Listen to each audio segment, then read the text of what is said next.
की ममता में सारा समय घुमाते रहते, उनको तो चेतन की तरह, क्योंकि जीवात्मा चेतन है, परमात्मा चेतन है, परमात्मा का जगाया नाम चेतन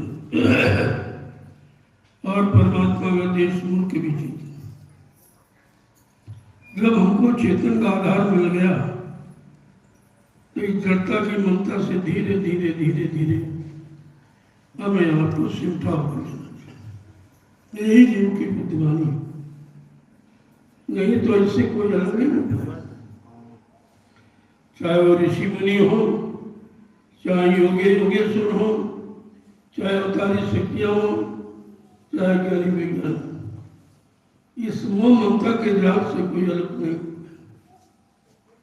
किसी को मान सम्मान का, किसी को अपमान का, किसी को धन दौलत राजपाट पाने का, ये भारी रोग है। इस रोग की दवा एक ही है, समय का जगाया नाम। नाम ही आपका काम करेगा और कोई यत्न चलने वाला नहीं।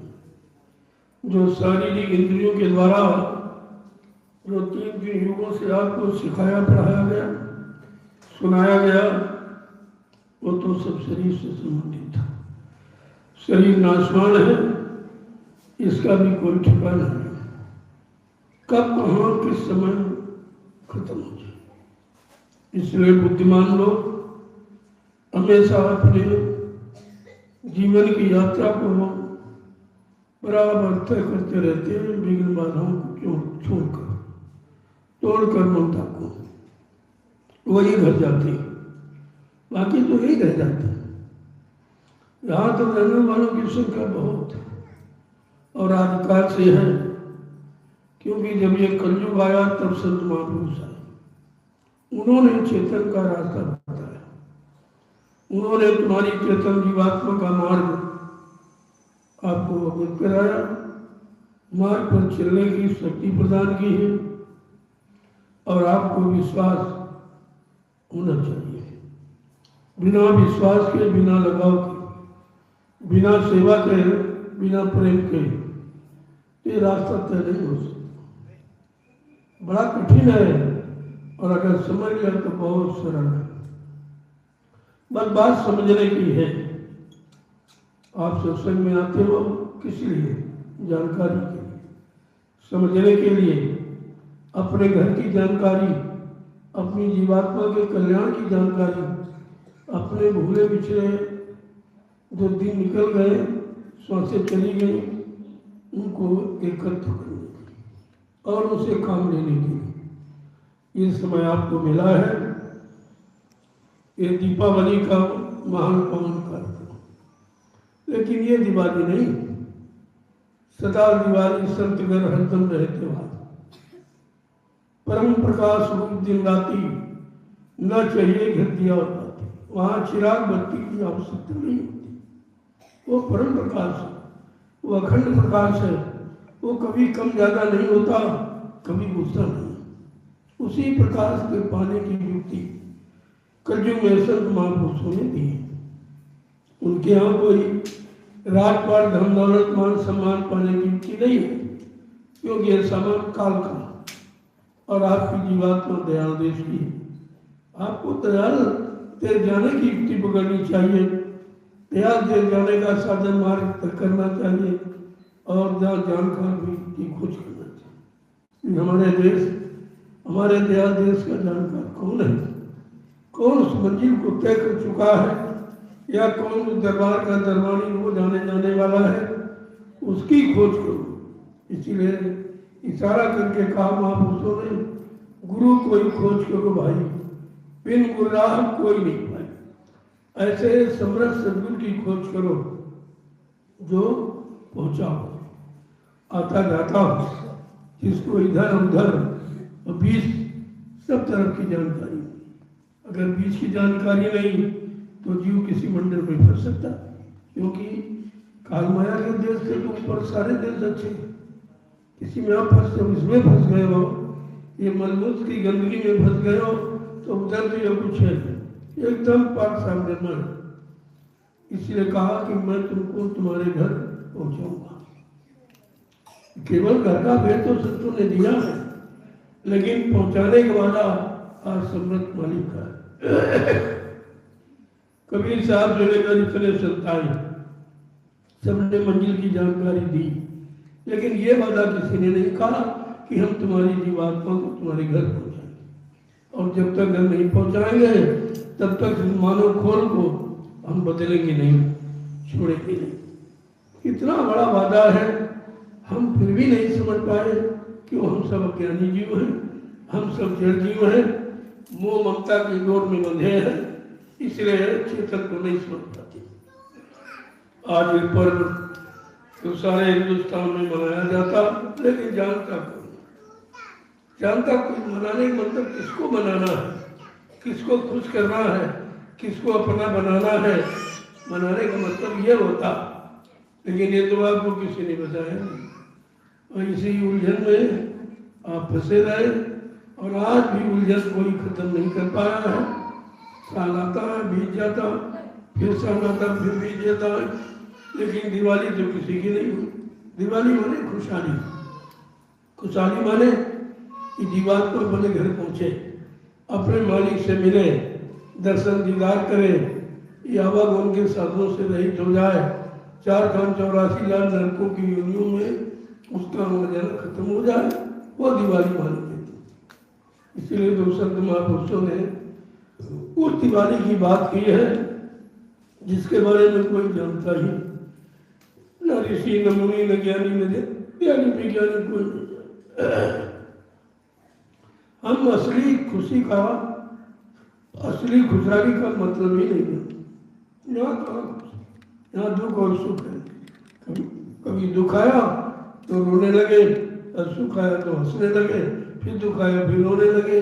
इसी हंसने और रोने में पूरा जीवन चला जाता है। असली खुशी आप नहीं समझ पाए हो जिसमें रोना है ही नहीं, जिसमें पछताना है ही नहीं, जिसमें आसक्ति और फंसना है ही नहीं। वो असली चीज केवल संत महापुरुषों के पास है। ये दौलत, ये धरोहर किसी के पास है। मौका तो मिला आपको, लेकिन जनता से अलग नहीं होना चाहते। अभी जनता के कि मुंह में फंसकर ही तो सब त्योहार मनाते हो आप। जिसके बारे में जानकारी आपको दी गई, त्योहार, त्योहार माने खाना पीना नहीं है। 3 आहार है आपके मानव शरीर को चलाने के 3 आहार, सत्वगुणी, तमोगुणी, रजोगुणी। जब सत्वगुणी आहार करोगे, जो कुदरत परमात्मा खुदा ने आपको दिया, जो शरीर के लिए है, शरीर को अच्छे तरीके से निरोग और शक्तिमान शक्तिशाली बनाने के लिए है, उसे कहते हैं सत्वगुणी आहार। जैसे सीजनल अनाज है, सीजनल दालें हैं, सीजनल सब्जियां हैं, फल फूल मेवे, दूध मक्खन मलाई घी, इंसानों के लिए बनाया गया है। ये परमात्मा की निजी व्यवस्था है जो हम सब इंसानों के लिए बनाई। अगर ये आहार विहार करोगे तो तुम्हारा जीवन निरोग रहेगा, बिल्कुल निरोग रहोगे। मन निर्मल, पाक साफ पवित्र रहेगा, विषय भोगों से दूर रहेगा, समयानुकूल प्रयोग करेगा, लेकिन फंसेगा, जान के करेगा। कि भाई शरीर का अर्थ है कि शरीर मिला है तो शरीर एक बना के दे दो, तो शरीर का कर्जा खत्म हो जाता है। इसलिए सब व्यवस्था रखी। तुम्हें शरीर मिला है, तुम भी अपने जैसा शरीर बना के छोड़ जाओ तो तुम्हारे शरीर का कर्जा। लेकिन ये कोई नहीं जानता और न कोई बताता है। सब फंसते चले जा रहे, फंसते चले जा रहे, मतलब नहीं समझते। क्योंकि जब तक सत्य का संग नहीं मिलेगा, ये झूठ है, ये छल और कपट, ये जाने वाला नहीं है। ऐसे आप करो कि सांसारिक पढ़ाई लिखाई, सांसारिक अक्षर विद्या पढ़ के हम इनसे दूर हो जाएंगे, तो कोई दूर हो ही नहीं पाया। न काम से, न क्रोध से, न लोभ, न मोह से, न अहंकार, न ईर्ष्या, राग द्वेष से, तो फिर पढ़ाई किस बात की? कौन सी पढ़ाई आपने पढ़ी? ऐसी पढ़ाई पढ़ी, फंस गई। ऐसी पढ़ाई पढ़ी, उसी में आसक्ति आ गई, अब उसे छोड़ नहीं पा रहे, उसी में रोना धोना और पछताना, यही आपके हाथ लगा है। इसलिए बिना सत्संग के आप असलियत को नहीं समझ सकते, और संतों के सिवा सत्संग कोई जानता नहीं। कोई ऋषि मुनि, ज्ञानी ध्यानी विज्ञानी, धनवान बलवान बुद्धिमान सत्संग नहीं जानता। सुन लिया होगा, किताब पढ़ ली होगी, लेकिन ये जानकारी नहीं है। जानकारी है करनी के बाद। जब करनी करोगे, कौन सी करनी? करनी तो आप शरीर की करते ही हो। शरीर की करनी तो आप करते हो, खाना पीना सोना कमाना, मल मूत्र त्याग करना, आल औलाद बच्चे पैदा करना, इसीलिए करनी में सारा जीव फंसा हुआ है। लेकिन नहीं, आपकी जीवात्मा की तरक्की की करनी क्या है? मन मारो तंजारो, इंद्री भोग विचारो, इतना काम करो तुम की, फिर आगे की सतगुरु जानी। इतना काम आपको करना, सिर्फ इतना ही करना, कुछ भी नहीं करना। लेकिन ये सुनना, कहना तो सरल है, पालन करना, अपने मन पर लागू करना, उतारना बड़ा कठिन है। लेकिन कौन सी ऐसी चीज संभव नहीं जो सतगुरु के दरबार में न मिले? कोई चीज असंभव नहीं। संतों के यहाँ संभव शब्द बना ही नहीं। लेकिन अब उस करनी में आप नहीं उतरते हो, ना आप आदेश पालन कर पाते हो, ना वो अध्यात्म की तरक्की हासिल करने वाली कोई क्रिया समझ पाते हो। इसीलिए तो देर हो गई। कितना समय हो गया, 10 जुलाई 1952 से और 2012। ये आध्यात्मिक था, ये आध्यात्मिक तरक्की हासिल करने का समय था जो हम सबको दिया। लेकिन हमने आपने उस समय को समझा नहीं, क्योंकि हमारी समझ ऊंची है। करने का विषय था, यह आध्यात्मिक तरक्की हासिल करने का समय था जो हम सबको दिया गया। लेकिन हमने आपने उस समय को समझा नहीं, क्योंकि हमारी समझ ऊंची है। हमारी समझ इधर की है, उधर की नहीं है। लेकिन धीरे धीरे धीरे धीरे सत्संग करते करते करते, सुनते सुनाते नहीं, करते करते सत्संग करो। सुनने सुनाने की बात पढ़ने पढ़ाने की नहीं लिखी। करिए नित्य सत्संग, बाधा सकल मिटाए, फिर ऐसा अवसर ना मिले दुर्लभ नर्तन। कहते हर रोज दर रोज प्रतिरोज सत्संग करो, नहीं तो हमारा जीवन निकल जाएगा, दोबारा आपको मिलेगा नहीं। ये विषय बहुत नहीं मिला।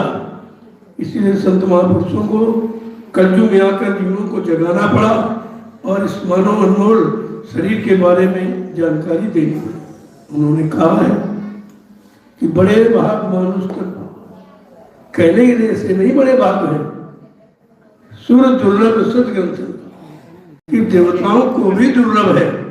देवलोक में बैठकर वो भी एक कामना करते हैं कि एक बार मृत्यु लोक में मानव शरीर का सौभाग्य मिल जाए और मानव शरीर के जानकार संत महात्मा फकीर मिल जाए और उसे परमात्मा प्रभु खुदा पाने की युक्ति मिल जाए, तब तो यह सार्थक है। वैसे तो अरबों खरबों लोग शरीर पाए हुए हैं, लेकिन सार्थक कौन बना?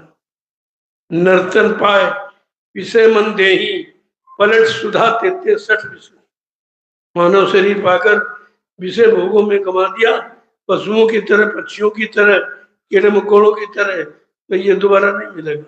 ये इसके लिए नहीं मिला, ये प्रभु प्राप्ति के लिए मिला। शरीर के कर्म कर्जियों को उतार कर प्रभु प्राप्ति के पाने में समय देना। इसलिए संतों ने उसका समय निर्धारित किया कि 8 घंटे आप शरीर के लिए, बाल बच्चों के पालन पोषण, परिवार की रक्षा सुरक्षा के लिए आप खेती करो, दुकान करो, दफ्तर करो, बिजनेस व्यापार मजदूरी करो, लेकिन सच्चाई ईमानदारी मेहनत से करो, ताकि किसी का कर्म कर्जा न चले। कर्म कर्जा रह गया तो काले और फिर उनकी दया मिले और आपको विश्वास हो जाए, श्रद्धा हो जाए, सेवा भाव प्रेम भाव आ जाए, तब तो यह संभव है। लेकिन तुम जड़ता की ममता में इतने फंसे पड़े हो कि उससे अलग ही नहीं हो पा रहे। जितनी चिंता जड़ पदार्थों जड़ वस्तुओं में है, उतनी कहीं परमात्मा अगर 1% हो जाए तो तुम्हारा काम शुरू हो जाए।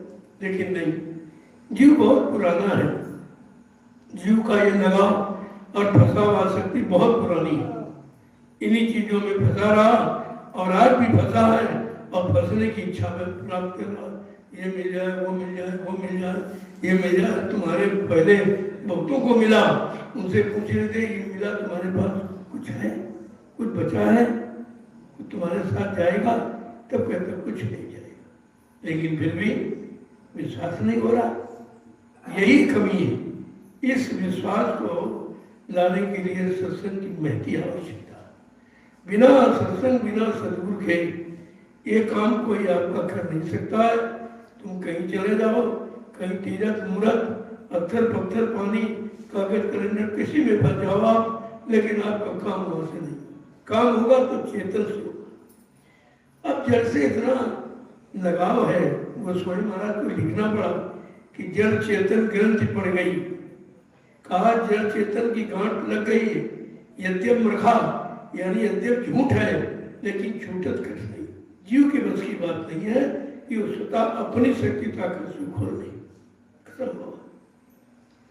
तब उन्होंने कहा कि उसके लिए आपको चेतन का ज्ञान करना चाहिए, जो जड़ चेतन दोनों को जानता और गांठ किसने लगाई उसको भी जानता हो, और गांठ कैसे खुलेगी उसकी युक्ति भी जानता हो, वो आपका काम करेगा, बाकी नहीं। ये कोई अकल सकल कोई जात बिरादरी कोई लाल पीला कपड़ा कोई दाढ़ी बाल से नहीं होगा, जिससे काम नहीं होगा। वो तो आत्मिक ज्ञान है, जिसके पास है आत्मिक ज्ञान वो तुम्हारी आत्मा को जान जाएगा, अब आत्मा का काम करेगा। वो जड़ वस्तुओं में आपको फंसाएगा नहीं, अगर फंसे हो गए तो निकलने का काम करेगा। वो निकालने आया है, फंसाने नहीं आया। इसलिए काल माया की जड़ वस्तु से धीरे धीरे धीरे वो सिमटाव कर। तीन तरीके हैं सिमटाव, बीमारी, गरीबी और बदनामी, ये तीन, जिस पर सदगुरु खुश होता है। अपने अजीज अपने सच्चे भावुक मित्र को, अपने भक्त को तीन चीजें देता है, गरीबी, बदनामी और बीमारी। सबसे ज्यादा कर्म बीमारी से, जो बीमारी आई अहंकार, अहंकार बहुत दुर्भाग्य, क्योंकि आप कुछ कर ही नहीं सकते, शरीर कमजोर हो गया, शरीर को शक्तिहीन कर दिया। तो ये काल माया के सामान जो अहंकार से, क्रोध से, लोभ से, मोह से भरे हैं, वो आप नहीं कर पाओगे। तो कितना बड़ा काम हो गया। एक बीमारी आने पर काम, क्रोध, लोभ, मोह, अहंकार से बिल्कुल मुक्त हो गया, लेकिन कोई चाहता नहीं, सब निरोग रहना चाहते, सब गरीब कोई बनना नहीं चाहता, सब धनी मानी बनना चाहते। तो भगवान ने कहा मेरा नाम है गरीब निवाज, अगर तुम गरीब हो तो गरीब निवाज बन के मैं तुम्हारी मदद करूंगा, अगर तुम दीन हो, छोटे हो, तो मैं तुम दीन दयाल बनकर तुम्हारी मदद करूंगा। लेकिन ये दोनों चीजें किसी को पसंद नहीं, यही देर है। अगर इस कूड़े कचरे से मन हो जाए तो जाने में कोई देर नहीं है, रास्ता सीधा है, लेकिन सीधे रास्ते पर हम चलना नहीं चाहते। जो काल ने टेढ़े मेढ़े रास्ते बनाए फंसने फंसाने, उन्हीं पर हम चलते हो, उन्हीं को पसंद करते हो और उन्हीं की निरंतर मांग भी करते हो, ये मिल जाए वो मिल जाए। पूछ दिया भाई अभी तक मिला तो क्या कर लिया, अब मिल जाएगा तो क्या कर लो। लेकिन समझ इतनी आसान नहीं है। उन्होंने कहा ऐसे किताबों से पूजा पूजा पाठ से समझ नहीं आएगी, कैसे आएगी। बहुरी काल करिए सत्संगा, समय हो संशय सब भंगा। बहुत समय तक सत्संग करोगे, सुनो सुनो पढ़ो पढ़ाओ नहीं करोगे, तब तुम्हारे अंदर से शंका चली, शंका का समाधान अब इतनी बड़ी चीज और कितने छोटे यानी दायरे में बता दिया। दो शब्दों में सारी सच्चाई खोल दी, बिन सत्संग विवेक नो। इतनी तुम पढ़ाई कर लो, डिग्री डिप्लोमा, कितना रुपया पैसा धन दो, राजपाट पत्नी बाल बच्चे पैदा कर डालो, लेकिन काम नहीं, काम नहीं होगा। और बिना सत्संग की विवेक नहीं आएगा। जब तक विवेक नहीं आएगा तब तक समझ नहीं आएगी, जब तक समझ नहीं आएगी तब तक कर्म नहीं करोगे, जब तक कर्म नहीं करोगे तो फल नहीं पाओगे। ये सीरियल है उसका।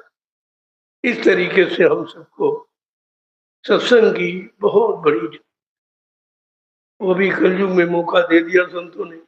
ये कहाँ था, कोई नहीं निकल पाए, उतारी शक्तियां नहीं, वो भी फंसी नहीं बेचारी, वो भी मान सम्मान में अभिमान में फंसे नहीं, बदले की भावना में फंसे नहीं। वो भी साधारण व्यक्तियों की तरह थे, वो कोई खुदा नहीं था, वो कोई परमात्मा नहीं था।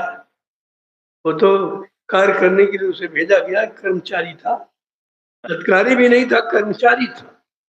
लेकिन अज्ञानता बस हमने अपने कर्मचारी को अधिकारी मान लिया और उन्हीं के अधिकार में गुलाम बन के रहने लगे। उन्हीं की पूजा, उन्हीं का पाठ, उन्हीं को ये, उन्हीं का वो, तो इसी में बसकर सारा संसार जग अंधा, पुण्य अंधा, ताते मच गई अधाधुंधा। अब तो अधाधुंध मची, इतनी कौन पूजा कर ले, कितना समय कौन खराब कर ले, कितनी समय पूंजी खराब कर ले, सौ की पूंजी खराब कर ले, उसी को तो मान माना जाना, जबकि ये मानता का असली अर्थ नहीं है। आज ये पर्व आपको मिला खुशहाली का, मैं तो आपके दर्शन के लिए आ गया। चलो आज सत्संग का पहला दिन, देखो तुम सेवा करो, दो फल मिलेंगे, सेवा का अलग, सत्संग। सत्संग तो कानून से सुना, वहां भी आपको सुनाई देगा और सेवा का लाभ अतिरिक्त मिल जाएगा, क्योंकि कलयुग में सेवा प्रधान है। सबसे सेवक धर्म कठोरा, तो सिर बल चले धर्म मसमुरा। सबसे बड़ा धर्म है सेवा। कौन सी सेवा? परमार्थी सेवा। इसमें तुम्हारा कोई निजी स्वार्थ नहीं है, तुम्हारा कोई लोभ लालच नहीं है, तुम्हारी कोई कामना इच्छा नहीं है। ऐसी परमार्थी सेवा का लाभ भजन और सत्संग के बराबर रखा गया। वही तो मैं कहता हूँ सेवा कर, सत्संग तो मैं आपको बताऊंगा, इशारे करूंगा संत महापुरुषों के वचनों का, अपना नहीं, उनके वचन, क्योंकि वो वचन हमें आप सबको बचाने वाले हैं, हमें आप सबको जगाने वाले हैं, हमारा आप सबका उद्धार करने वाले हैं। तो इसलिए उन वचनों को तो कान से सुने जाते हैं। और जो शरीर इंद्रियों से बुरा कर्म पाप कर्म हो गया, अज्ञानता बस भूल में भ्रम में, तो वो तुम्हारा सेवा से चौवादा हो जाए। और जो कानों में गंदगी भरी गई, इधर उधर की झूठी साची, तो आप शब्द कट शब्द जो सुनते रहे हो, तो कानों की गंदगी निकल जाए, सत्य वचनों से आपका दोनों काम हो जाए। इधर शरीर इंद्रियों के द्वारा जो बोले बोझा रहता है, वो परमार्थी सेवा से आजाद हो जाए, और कानों की गंदगी संतों के वचनों से आपकी दूर हो जाए।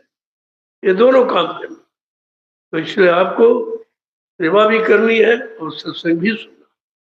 ये दोनों चीजें यहाँ, तभी तो ये साउंड लगाया जाता है कि जहां तुम सेवा कर रहे हो, मैं संत वचनों को तुम्हारे कान तक वहीं पहुंचा दूंगा। मेरा इतना काम है उनके वचनों को पहुंचाना, और आपको उनके वचनों को सुनकर अपनाना। दोनों चीजें जब तक अपनाओगे नहीं तब तक लाभ नहीं। इसीलिए आप भूल जाते हो, सुनी बात भूली जा सकती, कानों की सुनी बात तो भूल जाओगे, लेकिन आंख की देखी बात नहीं भूलो। इसलिए आंखों का देखा सत्य है और कानों का सुना झूठा है। इसीलिए संत महापुरुषों ने कहा, वो सत्य का परिचय, वो सत्य की जानकारी, सत्य का अनुभव लेने के लिए परमात्मा ने तुम्हारी आत्मा में एक आंख और एक कान एक नाक दिया, सबको दिया समान रूप से। उसके यहाँ कोई जाति विभाजन मतभेद नहीं है, सबको दिया। अगर मनुष्य शरीर है, ये मंदिर है। अब उसने काल ने थोड़ी चालाकी होशियारी की कि शरीर को तो भागों में बांट दिया, का स्त्री तन का पुरुष तन, बस इसी में तो फंस गए। स्त्री पुरुष में फंस गई, पुरुष स्त्री में फंस गया, अब वो निकल ही नहीं पा रहा। और यही उसके फंसाने का जाल उसका।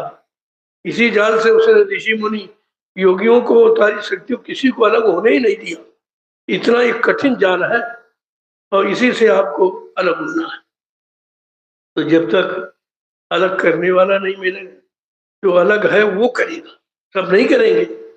सुनाने वाले, बताने वाले, पढ़ाने वाले, गाने बजाने वाले तो बहुत मिलेंगे, लेकिन करने कराने वाला कोई बिरला ही मिलेगा, उसी का काम है। इसलिए काम सबका नहीं है, ना सब कर सकते हैं।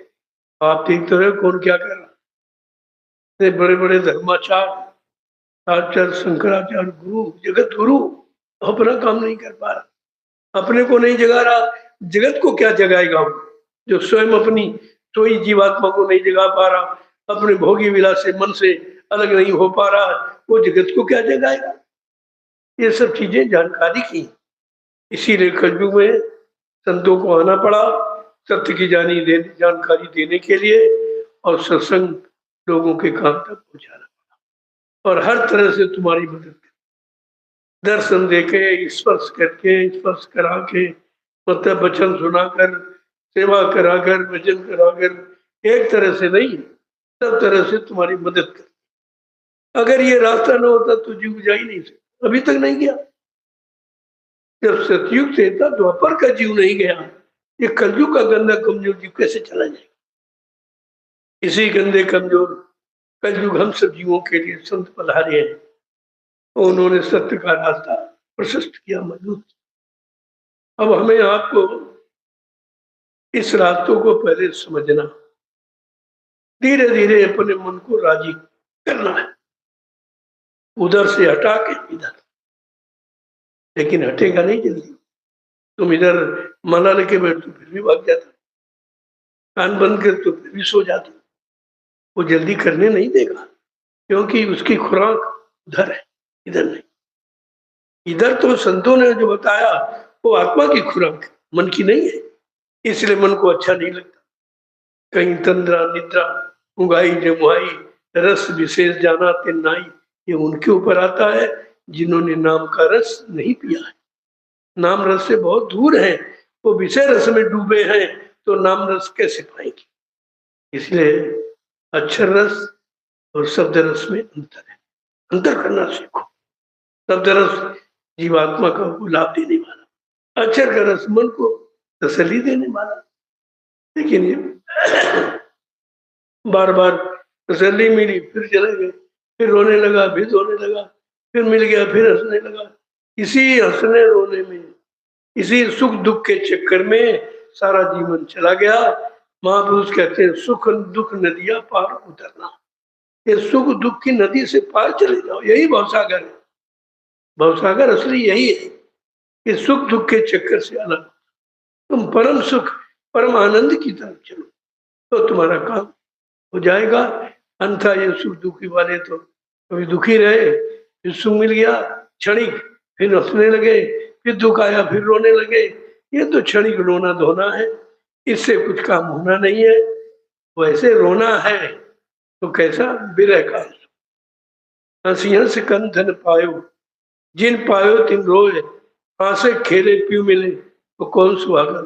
तूने कहा कि बिना रोए मालिक खुश नहीं, तुम्हारे पास वो आंसू तो है नहीं, तो किसी ने कुछ कह दिया बहुत रोने लगे, कोई चीज नहीं मिली तो रोने लगे, कोई तकलीफ आ गई तो रोने लगे। अरे ये रोना नहीं है, ये तो अपने आप को खोना है, खोना अपने आप, ये रोना नहीं है। तो मीरा रोई, सहजोबाई रोई, इतनी महिलाओं स्त्रियों ने रो के पाया, लेकिन विरह का आंसू गिरा के पाया है।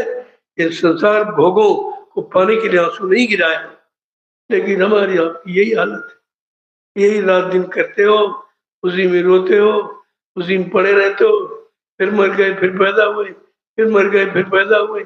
ये सिलसिला कभी बंद होने वाला नहीं है, बगैर सदगुरु की दया के ये सिलसिला जन्म मरण का कभी दूर नहीं होगा, न कोई कर पाया न कोई कर सकेगा।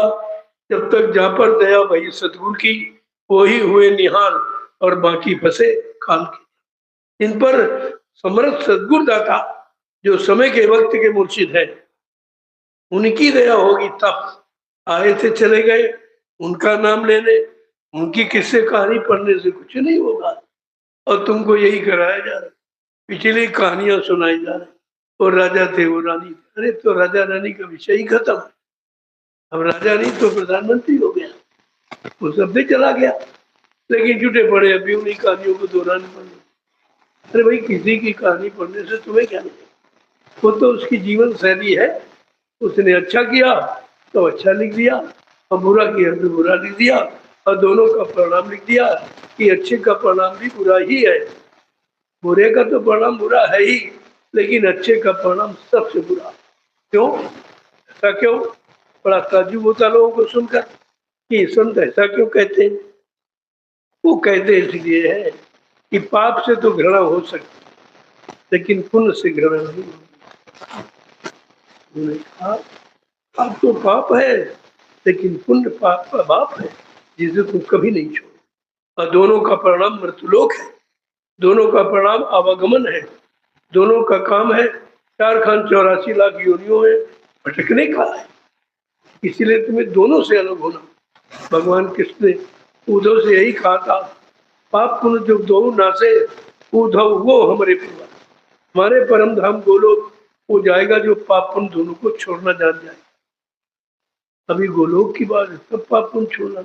और सत्यलोक तक तो कुछ भी नहीं रहेगा, कोई गंदगी नहीं रहेगी, कोई कर्म नहीं रहेगा, कोई इच्छा, कोई वासना, कोई कामना, कुछ भी नहीं रहेगी। बिल्कुल पाक साफ निर्मल पवित्र हो जाओगे, वो जीवात्मा अपने घर जाएगी। कितना बड़ा विषय। अब धीरे धीरे धीरे धीरे आपको सिखाया जा रहा, सुनाया जा रहा, पढ़ाया जा रहा, लेकिन आप पढ़ नहीं रहे, केवल सुन रहे हो और सुन के भूल जाओगे। पढ़ने का मतलब पढ़ लिया यानी याद कर लिया, याद कर लिया माने अपने जीवन में उतार दिया, उतार करके अनुभव कर लिया और लाभ प्राप्त कर लिया। वो कभी नहीं बोलता वो चीज नहीं। इसलिए अब ये दीपावली का पर्व है, मैं उसी दिन उसकी महिमा बताऊंगा कि किसकी है, क्या है। ये तो बाहर की खुशहाली है, अंदर की नहीं। अंदर खुशहाली कब होगी?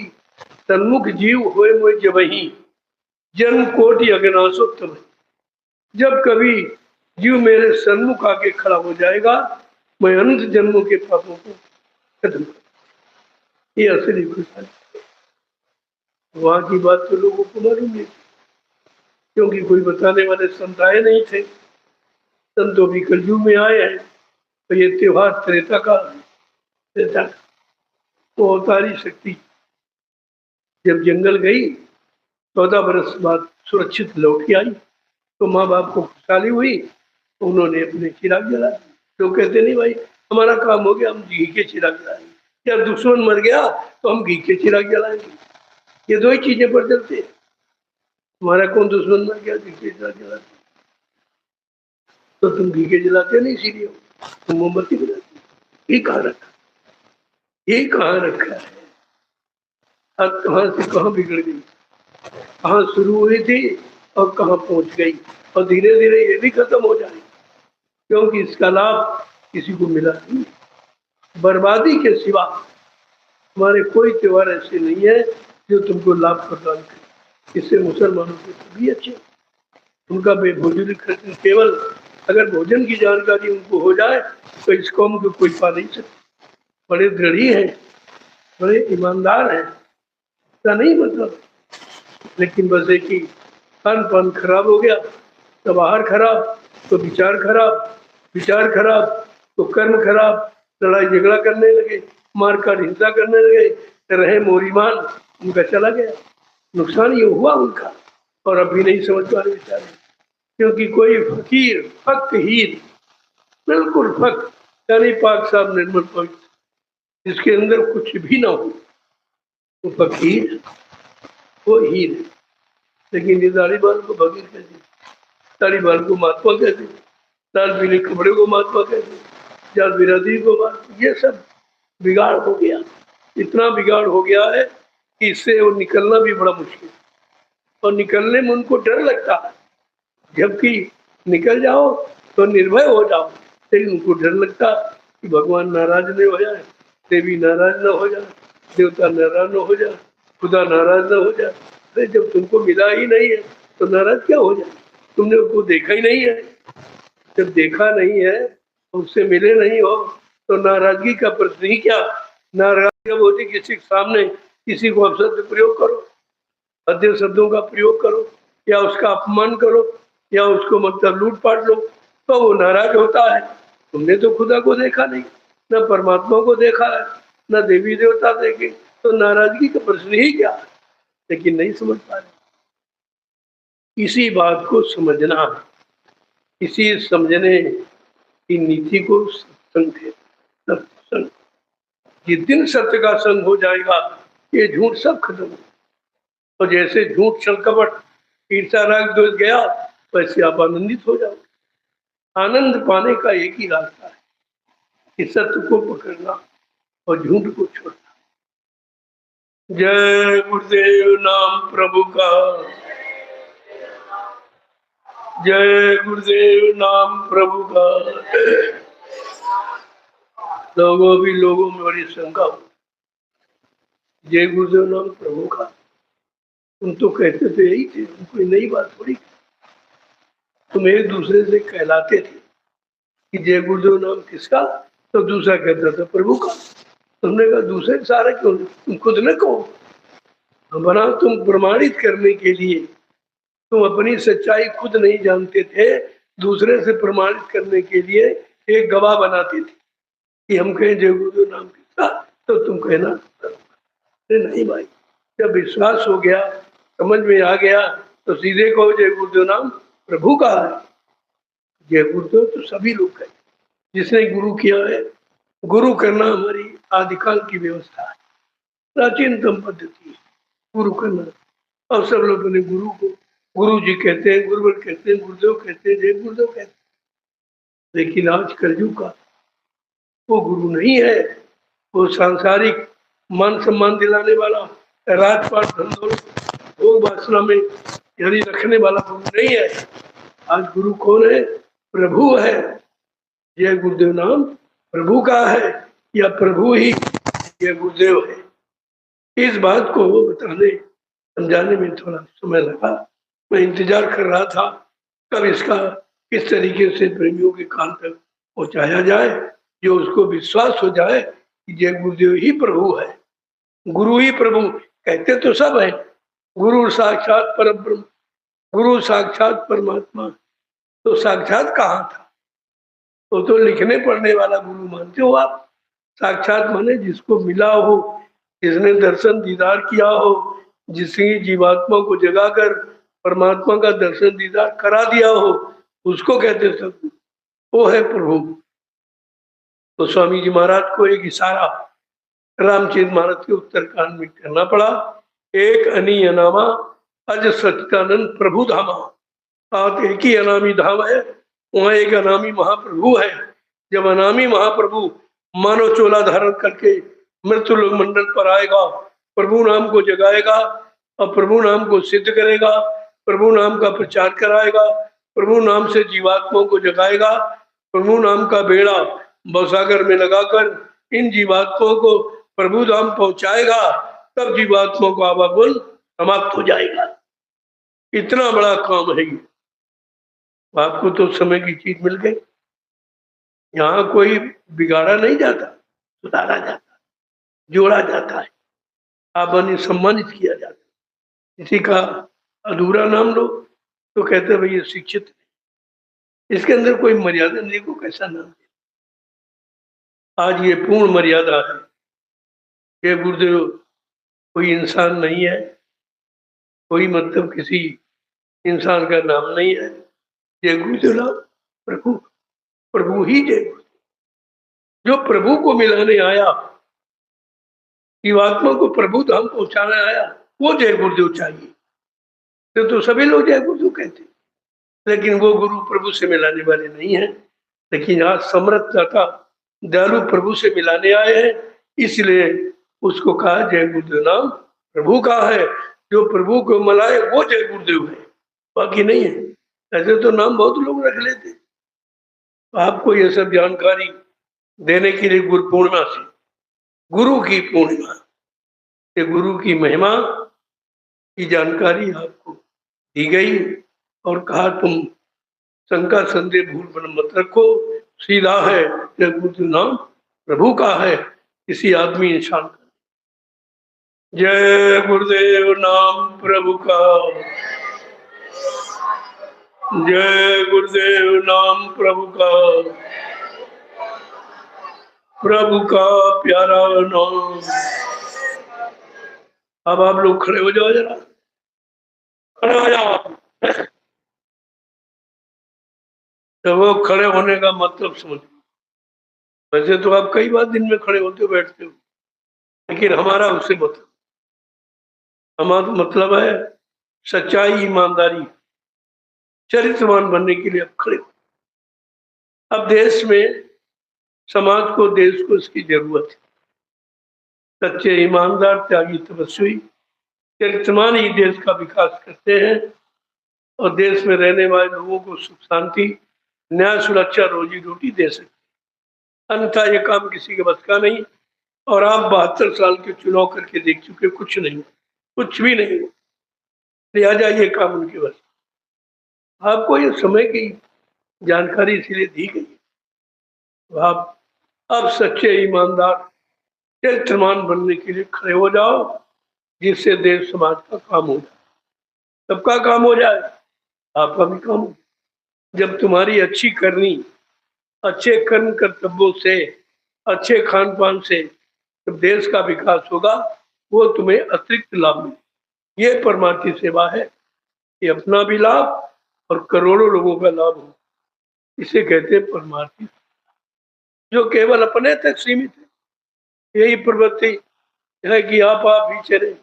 ये पशुओं वाली प्रवृत्ति भाव, केवल हम ही खाएं, हम ही जिए, हम ही रहे, नहीं, ये मानवता नहीं है, ये इंसानियत नहीं है, ये हैवानियत है, ये पशुवत जीवन है। इसलिए हमें आपको मानव जीवन व्यतीत करना है।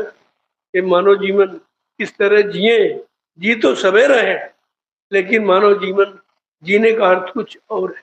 हम जिए, लोगों को जीने का रास्ता दें, हम सुखी हो, लोगों को सुखी बनने का रास्ता प्रदान करें, तो ठीक है। जय गुरुदेव, नाम प्रभु का, जोर से बोलो, सब मिल बोलो, बोलना होगा, अभी से बोलो, दुख दर्द हरेंगे, सब कष्ट मिटेंगे। देखो, ये चैलेंज है, ये नाम की, काम की पहचान। जिसने नाम सत्य तेता द्वापर क्या है, किसी ने ये वादा नहीं किया, इस तरह का वादा नहीं किया किसी, जो जय गुरुदेव नाम प्रभु का वादा। ये प्रभु का वादा है कि अगर प्रभु नाम लोगे तो सुख शांति में, दुख दर्द दूर होंगे, बीमारी परेशानियां दूर होगी। लेकिन शर्त है कि शाकाहारी, शाकाहारी, सदाचारी, ब्रह्मचारी, ये 3 मानव जीवन के गुण हैं। जब इंसान पैदा होता है तब 3 गुणों को लेकर पैदा होता है, शाकाहारी, सदाचारी और ब्रह्मचारी। अब 3 में से तुम्हारे पास पहले गुण नहीं रहा, परेशानी का कारण यही है, तुम शाकाहारी ही नहीं रह पाए। तो फिर सदाचारी ब्रह्मचारी बनने का प्रश्न ही नहीं है। जब शाकाहारी, सदाचारी, ब्रह्मचारी नहीं तो दुखी रहोगे, बीमारी से में फंस जाओगे, दुख तकलीफ उठाओगे, आप सम्मान आपका खत्म हो जाएगा, ये सब परेशानी आगे खड़ी हो जाएंगी। इसलिए मेन आधार है शाकाहार। शाकाहार, मैंने शाकाहार का प्रचार सारे हिंदुस्तान, वही एक छोटा सा काफिला लेकर अभी अचानक निकला था, यही सदगुरु धाम से सीधे हरिद्वार के 4, 6, 9 जिले तब करते हुए 2 दिन का पड़ाव विजयदशमी के पावन पर्व पर हरिद्वार में, और फिर वापस आया तो सब जगह से होता, प्रेमियों से मिलता, उनको उनका दर्शन करता, उनको प्रसाद देता हुआ मैं वापिस आया। ये अचानक का था। अभी एक छोटा सा और निकलेगा 6 नवंबर 1978 से ये प्रचार प्रसार प्रारंभ किया गया। तो ये पर्व है, लोगों को सबकी सुख शांति देने का एक रास्ता है, उसकी जानकारी के लिए एक यात्रा नैमिषारण्य की पावन धरती पर निकाली 6 नवंबर को। ताकि लोगों को जानकारी हो जाए। कितने वर्ष हो गए जानकारी देते थे, और अभी न राजनीति लोग समझ पाए, न धर्माचार्य समझ। कितना समय निकल गया। 6 नवंबर 1978 दिन मंगलवार था, ये कार्यक्रम प्रारंभ किया। आज कितना समय हो गया। मैं हर वर्ष इसकी जानकारी देता हूं कि हमको इतने वर्ष हो गए इस शाकाहार का प्रचार कर। अपनी अपनी जगह सब मनाने लगे, क्योंकि ये जानकारी सबके लिए है और सबको देनी चाहिए। नहीं तो लोग कहेंगे तुम जानते थे और तुमने जानकारी पाई थी, बताया क्यों नहीं। ये सब पढ़ने पूरे हिंदुस्तान के प्रेमी धीरे धीरे मनाने लगे। यात्रा निकली। यात्रा शाकाहार का प्रचार और प्रसाद वितरण नैमिषारण्य की पावन पवित्र धरती पर होगा, क्योंकि 88,000 ऋषियों की तपोभूमि है। उनकी तपोभूमि की का सम्मान होना चाहिए, गौरव गरिमा होनी चाहिए। मैं उसी खुशहाली में ये महाप्रसाद बांटता हूँ और बांटा जाएगा। इसमें केवल मोटरसाइकिल और साइकिल, हाँ जिनके पास अपना कोई वाहन है 4 पहिए तो ठीक, किराए का नहीं। लेकिन मेन है साइकिल यात्रा, ये मुख्य है, इसका प्रभाव है। तो ये 6 नवंबर को इसी सदगुरु धाम से प्रस्थान करेगा काफला, और नैमिषारण्य मिश्रिक पूरा भ्रमण करता हुआ, तपोभूमि की परिक्रमा करता हुआ ये काफिला शाम को फिर सदगुरु धाम में उसका विराम ले। कोई ना कोई कारण होता तो सब तो नहीं जान पाएंगे, लेकिन जानकारी थी सबको जानी। कोई ये नहीं कह सकता कि हमको बताया क्यों नहीं। इतना बड़ा लाभ था, इतनी महत्वपूर्ण जानकारी थी, तो आपने बताया क्यों नहीं। बराबर तब से लगातार ये जानकारी लोगों को देता हूँ, केवल भाषण स्पीच नहीं करके दिखाता हूँ। धार्मिक नगरी का भ्रमण करूंगा, 88,000 ऋषियों की तपोभूमि की परिक्रमा करूंगा और सबको प्रसाद वितरण करता हुआ ये काफिला नैमिष धाम में समापन हो जाए। इसकी जानकारी दे दीजिए, आप निकाल दी डाल दीजिए। कोई नहीं कर रहा है हिंदुस्तान में, कोई धार्मिक चाहे संस्था ट्रस्ट हो, ये कोई नहीं कर, किसी को मालूम है नहीं। अगर किया होता तो कुछ कहोगे, जब तुमने कुछ किया ही नहीं तो कहोगे क्या। स्वार्थ, लोभ, लालच, लूटपाट के सिवा तुमने कुछ किया नहीं है, इसीलिए तुम्हारे पास कहने के लिए कुछ है ही नहीं। लेकिन मैं बराबर सबको जानकारी दे रहा हूँ, जो मिशन से जुड़े हुए हैं, किसी पक्ष पहलू में हो, हमारा इससे कोई मतलब नहीं है। हमारा तो गुरु परिवार से मतलब है। अगर गुरु परिवार का है तो उसको बताने का, याद दिलाने का हमारा परम कर्तव्य है। मैं अपने कर्तव्य को पूरा करता हूँ। जय गुरुदेव नाम प्रभु का, जय गुरुदेव नाम प्रभु का, प्रभु का प्यारा नाम। आज ये दीपावली का पुण्य पावन कार्यक्रम प्रारंभ हो गया। कल से विधिवत सत्संग। आज तुम्हें केवल जानकारी के लिए आ गया, आपका दर्शन करने। अब मैं चाहता हूं कि आज प्रसाद की भी शुरुआत हो, तो प्रसाद के लिए लाइन से खड़े हो जाओ, ये मिल जाए यही। और नहीं तो उधर रस लगा है, लेकिन आज उसकी लिपाई हुई है, अभी वहां लाने लायक नहीं रहा। जब वो सूख जाएगा तो दर्शन वहां से होगा, सत्संग यहाँ से।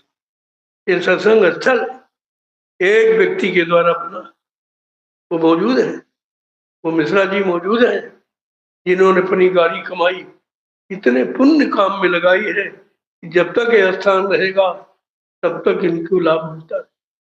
ये सबसे बड़ा लाभ है।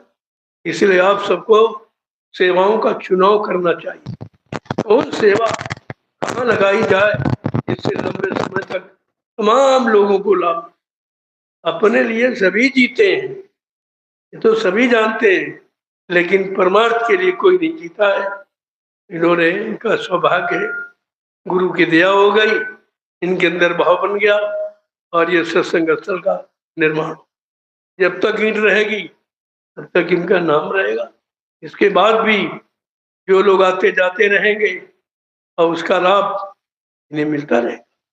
ये छोटा मोटा लाभ पाने की युक्ति नहीं है। इसीलिए प्रेमियों को चाहिए ऐसे सेवा का चुनाव करो कि जो तुम्हारी ऐसी जगह लग जाए जिससे करोड़ों लोग लाभ उठाओ। आपका केवल नहीं, करोड़ों लोगों को लाभ। आज ये सत्संग वचन सारे हिंदुस्तान को सुनने को मिल रहे हैं। ये तो ऐसा स्थान है। जय गुरुदेव नाम प्रभु का। अब आप लोग लाइन बना लो। आज से प्रसाद की शुरुआत दीपावली का। ऐसे मैंने महाप्रसाद बंटवा दिया। कोई कर्मचारी अधिकारी नहीं कह सकता कि आपने हमको जानकारी नहीं दी, आपने हमको महाप्रसाद नहीं दिया, क्योंकि हिंदुस्तान में कोई जानता ही नहीं। केवल अपने घर बाल बच्चों के लिए तो खा पका लेते हैं, लेकिन सबके लिए कौन कर रहा है? वो महान है, वही महान है। इसलिए चलो आप दो लोग खड़े हो। एक देखो, महिलाओं को कन्या ही प्रसाद देंगे, कन्या प्रसाद देंगे। और मिश्रा जी आ जाओ, जिन्होंने सत्संग स्थल का निर्माण किया है वो आ जाए अपने हाथ से। वो दोनों लोग पति पत्नी आए हुए हैं, उधर वो खड़ी हो जाए, इधर मिश्रा जी खड़े हो जाए और प्रसाद देखो। ऐसे ऐसे बुद्धिजीवी, ऐसे धर्मावलंबी लोगों की संख्या हिंदुस्तान में बहुत कम है। लोग अपने मान सम्मान के लिए सब कुछ करते हैं, लेकिन जीवों के हित कल्याण के लिए कुछ नहीं। यही सोचना चाहिए। आज बना लीजिए आप। जय गुरुदेव नाम प्रभु का। देखो, उनको लाभ दूना मिलेगा जो सेवा करे, सत्संग का भी लाभ और सेवा का लाभ। यही बुद्धिमानी आप में होनी चाहिए। आपको यहाँ नहीं रुकना चाहिए, सेवा करनी चाहिए। प्रसाद तो आपको मिल ही जाएगा, लेकिन एक लाभ आपका छूट गया कि आपने सेवा नहीं की। ये दीपावली के पावन कार्यक्रम पर सेवाओं का महत्व है। जब कभी आओगे देखोगे कि मैंने दीपावली के कार्यक्रम में ये सेवा की थी, ये सेवा की थी, आपको एक यादगार बन जाएगी और ये इतिहास बन रहा। ऐसा नहीं है, ये इतिहास तैयार, कलयुग का यही इतिहास है। आप इतिहास से वंचित हो जाते हो, ये समझ नहीं पाते। सेवा तो मुख्य है, सेवा से बढ़ के कुछ नहीं। कलयुग में सबसे सेवक धर्म कठोरा, सबसे ये बड़ा कठोर धर्म है जिसको लोग कर नहीं पाते। यथाशक्ति आपको सेवा करनी ही चाहिए। कोई जरूर थोड़ी है हर भाई थोड़ा करो, लेकिन करो जरूर। सेवा में नाम आपको होना चाहिए, तभी तो लोगों को पता, लोगों से कह सकोगे कि सेवा का ये लाभ, सत्संग का ये लाभ, भजन का ये लाभ। जब करोगे नहीं तो बताओगे क्या लोगों को?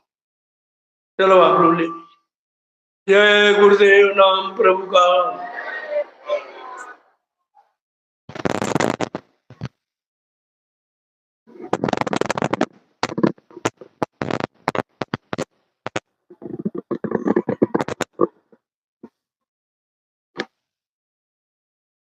देखो, एक बात तो बता दिया,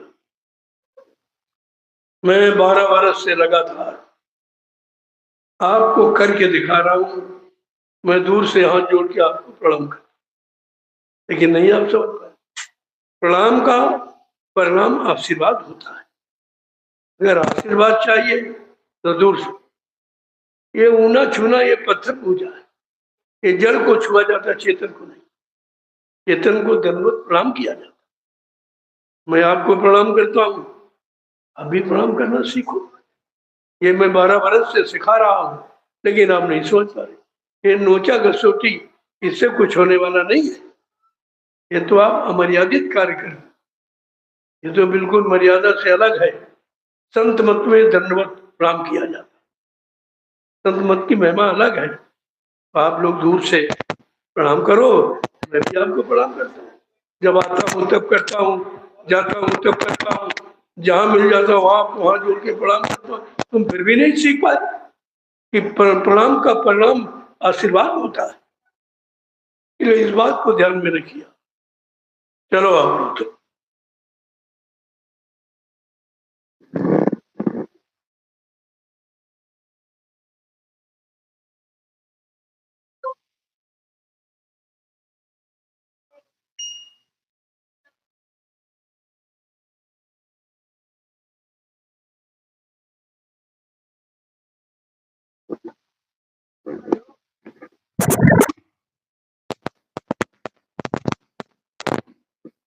देखो, जो भी आप ये सेवा देते, मैं तो मांगता नहीं हूँ किसी से, नहीं, कभी नहीं मांगा। जो आप देते हो उसी का एक प्रणाम आपके सामने। ये जमीन देख लीजिए, ये व्यवस्था देख उसी की। इसलिए आपकी कमाई है, आपकी अमानत है, आपकी जमीन है, आपका आश्रम, मेरा कुछ भी नहीं है। ये कभी दिमाग में बात मत लाना, मेरा कुछ न मेरे नाम 1 रुपया कहीं जमा है, न 1 इंच जमीन मेरे नाम है। ये मैं काम नहीं करता हूँ, इसने दिया है उन्हीं के काम के लिए लगा दिया हूँ। अब ये काम अगर दुनिया के लोग करने लगे तो किसी चीज की कमी नहीं है। सबको अपनी अपनी पड़ी है, अपना मान सम्मान, अपनी कुर्सी, अपना राज, अपने बाल बच्चे, अपने धन दौलत, यही जो है विकास को रोक रहा है। लेकिन मैं कोई ऐसा काम नहीं। जो भी आप श्रद्धा सेवा भाव से देते हो, मैं तुम्हारे लिए खर्च कर। अब देखिए, एक मथुरा का आश्रम छूटा, मैंने 3 आश्रम यही थे, यहीं पर, और थोड़े प्रेमियों के साथ। तो संगत तो सब इधर उधर है, लेकिन जितने थे उसी से कितना बड़ा काम हुआ, इसको लोगों को देखना चाहिए। और सेवा देकर आपको समझना भी चाहिए कि हमारी सेवाओं का प्रयोग हो रहा है कि दुरुपयोग हो रहा है, ये आपको सोचना चाहिए। जो भी सेवा आप देते हो, 10, 20, 100, 50, जो तुम्हारी इच्छा होती है, मैं आपके ऊपर लगा रहा हूँ, आपकी व्यवस्था बना रहा हूँ। क्योंकि हमारा गुरु परिवार 45 करोड़ का है। अगर सब आ जाएंगे तो मैं बैठा लूंगा कहाँ? चलो आज इधर उधर है, कल सब इकट्ठे हो जाएंगे तो कहाँ बैठाला जाएगा? तो लोग कहेंगे तुम जानते थे और जान गए तो आपने व्यवस्था क्यों नहीं की? तो परिवार के अनुसार व्यवस्था बनानी पड़ती। जब परिवार बड़ा होता तो तमाम जगह की जरूरत पड़ती। ये चीज हमेशा आपको ध्यान में रखना चाहिए, हमेशा। जब कहीं इस तरह का काम जब करने लगोगे तो आपकी सेवाओं का कोई दुरुपयोग नहीं कर पाएगा। लेकिन जब तुम ढील कर दोगे, समझने का अपने ही समझ को नहीं समझोगे, तो फिर ये तो होना हो रहा है। कहीं भी आप चले जाओ, केवल सेवाएं तो ली जा रही, लेकिन सेवा का कोई काम नहीं हो रहा। काम नैमिषारण में हो रहा और सेवाएं प्रेमी बेचारे कहाँ कहाँ दे रहे। अब वो समझ ही नहीं पा रहे कि मथुरा में जब बाबा जी के हाथ में सेवा देते थे तो सेवा कहाँ लगती थी? आश्रम में। तो कोई आश्रम में लगा नहीं रहा, अपने अपने निजी भोग विलासों में, आराम तलबी में ये सब खर्च कर रहे हैं, और आप समझ नहीं पा रहे हो। तो इसलिए जो सेवा दे रहे हैं वो आपके काम में लग रही है। एक एक पाई मैं इधर नहीं होने नहीं देता हूँ, इसलिए मैं, मेरे पास लोग आते नहीं। तो सोचते हैं बाबा जी के पास बहुत आदमी है, बहुत सेवा की, चलो तो थोड़ी बहुत हेरा फेरी कर लेंगे, लूटपाट कर लेंगे। हमने कहा भाई ये इरादा मत। मैंने पहले कह दिया था शुरू में कि मथुरा की कोई घटना यहाँ दोहराई नहीं जाए। पहले मैंने कह दिया कि वो काम यहाँ नहीं होगा। जो होगा वो प्रेमियों के लिए होगा, वो संगत के लिए होगा और गुरु के लिए होगा, लेकिन अपने लिए नहीं। इस बात का हमेशा ध्यान रखें। जय गुरुदेव नाम प्रभु का। ये 5 दिवसीय कार्यक्रम रखा है। भाई कोई एक दिन का मौका निकाल के आएगा, कोई मतलब चला जाएगा, घर वाले आ जाएंगे, फिर चला जाएगा, फिर कुछ लोग आ जाएंगे। इसलिए मैंने ये 5 दिन रखे हैं। यह परिवार का हर व्यक्ति आ सकेगा। कोई एक दिन के लिए आया, कोई मतलब 2 दिन के लिए आया और कोई यानी संग एक सत्संग सुन के चला गया, लेकिन हाजिरी उसकी पूरी मानी जाती। किसी कारणवश नहीं आ पाया वो तो ठीक है, लेकिन उसकी उपस्थिति मानी जाती है। अगर वो घर में बैठे भी इच्छा व्यक्त कर रहा है कि अब कार्यक्रम चल रहा होगा, अपने भी दर्शन कर रहे होंगे, अब परमार्थी सेवा हो रही होगी, तो उसका मन तो यही लगा है, इसलिए वो भी लाभ पाने का अधिकारी है।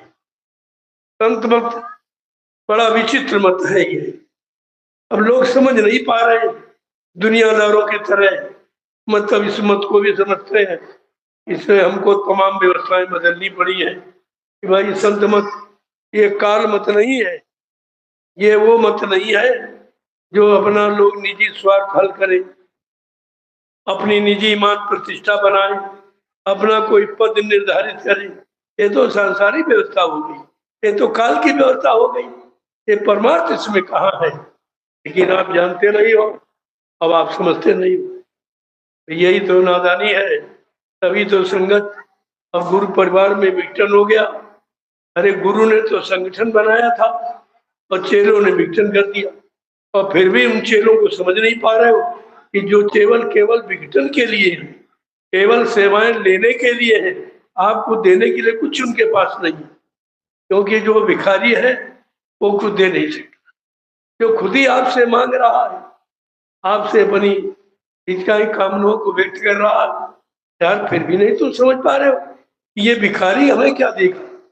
भिखारी पास कुछ होता तो ये मांगता क्यों, और मैं करके दिखा रहा हूं। कोई व्यक्ति ये नहीं कर सकता कि मैंने से किसी से 1 रुपया मांगा, कभी नहीं। क्योंकि हमारे गुरु ने मुझे भिखारी नहीं बनाया। नामदान दिया, कहा जल्दी से नाम को जगाओ और सिद्ध करो, मतलब यानी तुम्हारा काम ये है। लेकिन अब भिखारियों को आप नहीं समझ पा रहे हो और उनसे मीठी मीठी बातें, झूठे वादों को सुनकर बहक जाते हो। अरे अभी 12 वर्ष निकल गया है, ये परीक्षा तुम्हारी थी कि 12 वर्ष से मैं आपने गुरु को समझा कि चेलों को समझा। गुरु किसे कहते हैं, चेला किसे कहते हैं, तुम अभी तक यही नहीं समझ पाए हो, तभी तो भूल भर में फंस गए हो। धीरे धीरे धीरे जब तक तुम्हारा समय निकल जाएगा फिर आप पछताओगे कि हमने कुछ नहीं कर पाया, जबकि मैंने घूम घूम कर 12 वर्ष पूरे हिंदुस्तान को जानकारी दी है कि हकीकत क्या है। ये बहकाया भरमाया क्यों जाना, केवल क्षणिक लाभ के लिए कि मथुरा की संपत्ति, मथुरा की जमीन, मथुरा का मंदिर संगत हमको मिल जाए, तो इन्होंने प्रचार कर दिया बाबा जी मर गए। अभी ले पाओ भाई, बाप की संपत्ति जब ही मिलेगी जब पिता को तुम यानी मरा दिखाओगे। वो संपत्ति को पाने के लिए कितना अनैतिक कार्य हुआ, कितना जघन्य अपराध, भारी पाप किया है जो अपने गुरु का नहीं हुआ, तो तुम्हारा क्या हो सकता। इतना तो विचार आपको करना ही चाहिए और करना पड़ेगा। आज नहीं तो कल मैं तो बराबर जानकारी दे रहा हूं ताकि आप ये न कहें कि भाई कोई था ही नहीं जो हमको सच्चाई बताता। मैंने सारी सच्चाई आपके सामने खोल के रख दी और आज भी सच्चाई की जानकारी देता हूँ। सत्संग बचनों के सिवा और सेवा के सिवा और भजन के सिवा मैं कोई चर्चा ही नहीं करती। मैं अपनी कोई चर्चा नहीं करती, कोई अध्यक्ष बनने की, कोई उत्तराधिकारी बनने की, कोई गुरु बनने की ये इच्छा कभी जाने, ये काम नहीं है। काम तो है लोगों को गुरु के मार्ग पर लाना, गुरु की सच्चाई को बताना, ये काम होना चाहिए। शिष्य का कर्तव्य है कि अपने गुरु की महिमा, गौरव गरिमा लोगों तक पहुंचाए, लोगों को शंका संदेह भूल भ्रम से दूर करे और लोगों को यानी लोगों से ठगने लूटने से बचाए उनको। क्योंकि परिवार में अगर कोई नुकसान है तो परिवार के हर सदस्य का नुकसान है। तो ये 45 करोड़ का परिवार, सबका नुकसान है, लेकिन बेचारे समझ ही नहीं पा रहा कि हम ये नुकसान किसका कर रहे हैं। गुरु के अतिरिक्त और कोई काम अगर हो रहा तो निश्चित है वो आपका नुकसान कर रहा। ये नैमिषारण्य पावन पवित्र भूमि है जहाँ जो पुराने प्रेमी होंगे मैं उनको याद दिलाना चाहता हूँ कि 1997 में जब इसी गोमती नदी के तट पर इसी सदगुरु धाम के बगल में वो जो पुल बना हुआ नदी का, उसके बगल में गुरु पूर्णिमा का कार्यक्रम हुआ था। जो प्रेमी शामिल से रहे होंगे उनको मालूम होगा। और वो 10 जुलाई से 23 जुलाई 10 दिवसीय कार्यक्रम था। आखिरी दिन क्या बताया गया था कि बच्चा ये 88,000 ऋषियों की तपोभूमि है, यहीं से सतयुग के अंकुरण निकलेंगे। मथुरा में कभी नहीं कहा, उज्जैन में कभी नहीं कहा, कहीं के लिए नहीं कहा, न काशी के लिए, ना मतलब यानी कहीं के लिए नहीं कहा, केवल यही के लिए कहा था कि सतयुग का अंकुरण यहीं से हुआ। तो इसी मैंने गुरु के वचनों को ध्यान में रखकर और मैंने का चुनाव किया, इस भूमि का चुनाव किया हूँ और आप सबको ले आया हूँ इसकी जानकारी देने की। अब धीरे धीरे सबको हो जाएगी। अब तो जब मैं निकला था एक भी आदमी नहीं, मेरे साथ एक भी आदमी। देखिए आप तो अब दसियों लाख आदमी करता, इसको कहते मेहनत, इसको कहते सच्चाई, इसको कहते परिश्रम, इसको कहते त्याग।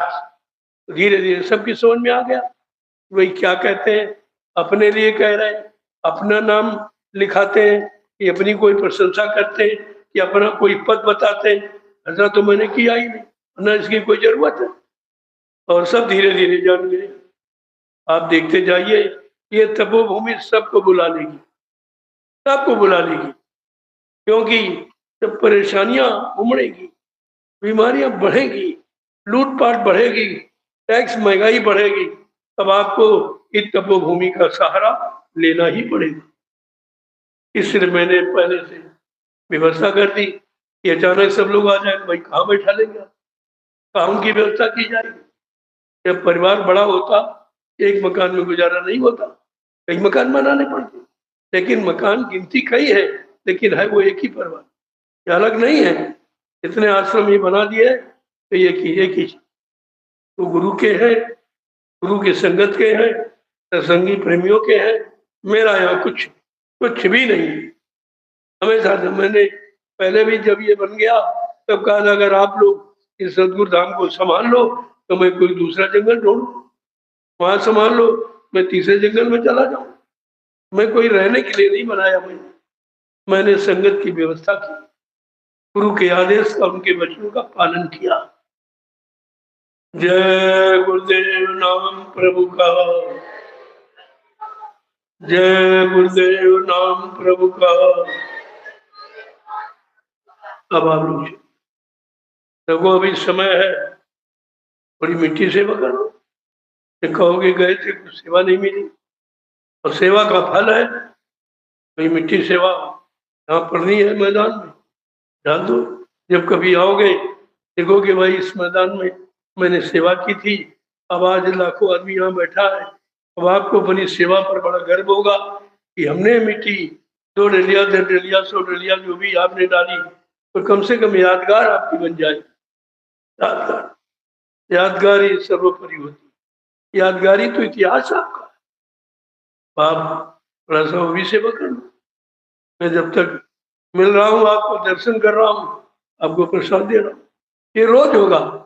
ऐसा नहीं कि आज ही हुआ, ये रोज, और रोज होता। 12 वर्ष से लगातार मैं रोज प्रेमियों का दर्शन करता हूँ, प्रेमियों को प्रणाम करता हूँ और इनको महाप्रसाद देता हूँ, जो हिंदुस्तान में कोई नहीं करता। ये काम किसी के बस का नहीं और न कोई कर सकता है। अगर सच्चाई जानना चाहते हो तो उन लोगों से कहो जरा प्रसाद बना दीजिए, अभी सच्चाई खुल जाएगी। प्रसाद बनाना है सबकी बस की बात नहीं है, यही तो सच्चाई है। जय गुरुदेव नाम प्रभु का। चलो चलिए, अब आपको सिर्फ 10 डलिया डालें, ज्यादा नहीं है, 10 डलिया डालो आप, और देखिए लाभ कितना बड़ा। सत्संग का लाभ तो मिल ही गया, और सेवा का लाभ छूट रहा तो वो भी आपको मिल गया। उधर पीछे जो भंडारा बना है, भंडारे के पीछे खेत से मिट्टी आनी है, डाल दीजिए। या जो लोग गुड़ाई करना चाहते उधर चले जाओ, आपकी खेत की गुड़ाई हो रही, इसमें गेहूं बोया जाएगा, जो भंडारे में आपको रोटी देगा। ये व्यवस्था आपकी और किसी की नहीं।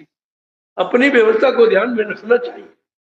कितने लाख लोग आएंगे, भोजन की जरूरत पड़ेगी, आपकी मेहनत से जो भोजन तैयार होगा और जो भोजन करके लोग भजन करेंगे और सेवा करेंगे और सत्संग सुनेंगे, ये लाभ तुमको घर बैठे मिल जाएगा।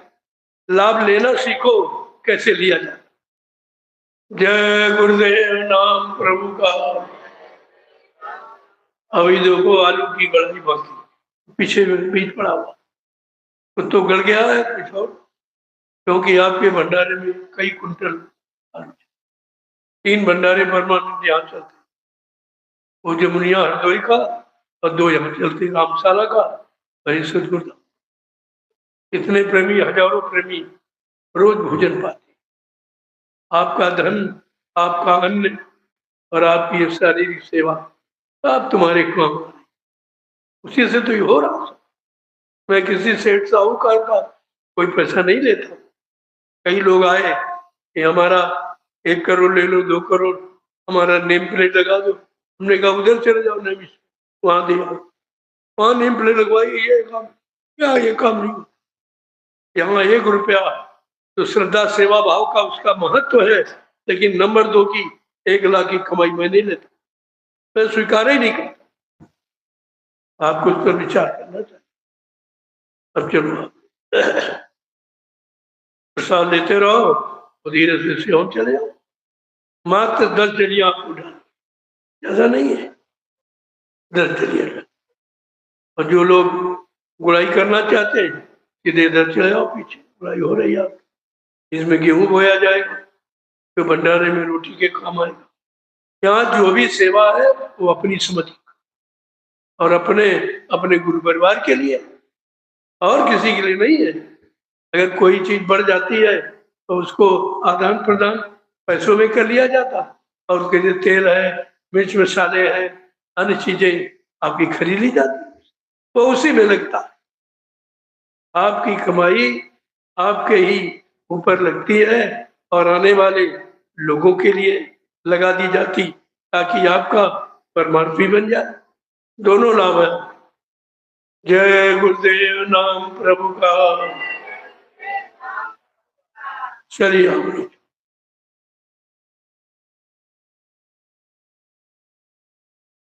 देखो, सेवा के लिए लोगों को बताओ, जो नए प्रेमी है उनको नहीं मालूम है, आप उनको बता दीजिए। और अगर इधर सेवा करनी तो गुड़ाई हो रहा, आप चले जाइए, कुछ ना कुछ करो। जो आए हो तो 3 चीजें हैं, सत्संग करो, सेवा करो, तब भजन होगा। बगैर सेवा के कोई भजन नहीं कर सकता, आपका मन ही नहीं साथ दे।